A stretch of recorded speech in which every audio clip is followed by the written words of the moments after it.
All right, there's a survey of Palestinians to find out how many of them supported the massacre by Hamas. Now, this is not a survey of just Hamas. This is a survey of the Palestinians in the area. How many do you think supported the massacre? Now, we're not talking about supporting Hamas in a general way. We're talking about specifically supporting the massacre. 72%. 72% of Palestinians, just the civilians, are okay with Hamas massacring and murdering Israelis on 10/7. Does that sound about right? Now, that's a number we've heard before. I had heard that the Palestinians were about 70% in favor of Hamas. I had not heard that it was still the case after 10/7 and after the destruction of Gaza. But it is.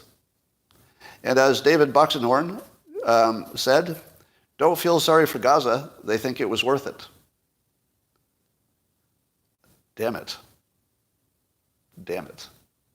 That's exactly my opinion. That is exactly my opinion. That by an overwhelming majority, they're glad it happened. And if they're glad it happened, presumably they're looking at the whole picture. They're not looking at just in isolation. Presumably when they answer the question, they're talking about all the trouble it caused as well as what it did and the attention it got and the response as well. So honestly,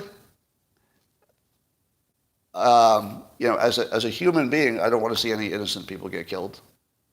So nobody's in favor of war for the sake of war. But how am I supposed to show empathy for a group of people who are getting what they want? I have empathy for people not getting what they want.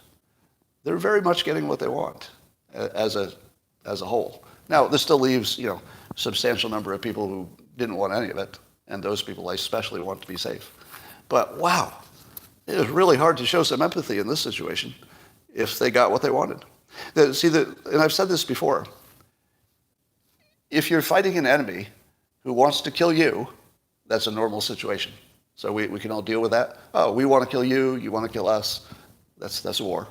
But when you're fighting an enemy who wants to kill you, but also wants to die, and wants their own civilians to die, and worse, their own civilians are willing to die to get whatever the goals are. How do you fight that? You don't fight that. You treat it like a virus, right? Now, I'll say this 1,000,000 times until everybody agrees. Sooner or later, you're all going to agree with me. They're not fighting a war of people. It's not a people war. It's a virus. There's a mental virus that has apparently affected not just the fighters, the terrorists, but also the public that supports them. So you don't fight a virus by killing everybody, because you can't. You do it by quarantine.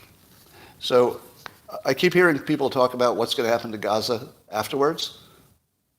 How about depopulated? I think obviously it's going to be depopulated. You're never going to see the Palestinians running it. So do you think the Palestinians are going to be flowing back in to be under more Israeli occupation and more Hamas? No. There's no way Israel is going to let Gaza rebuild. That would be stupid. So what did they do with all the displaced people? Well, 72% of them are happy with it. So if they act like they don't care, understandable.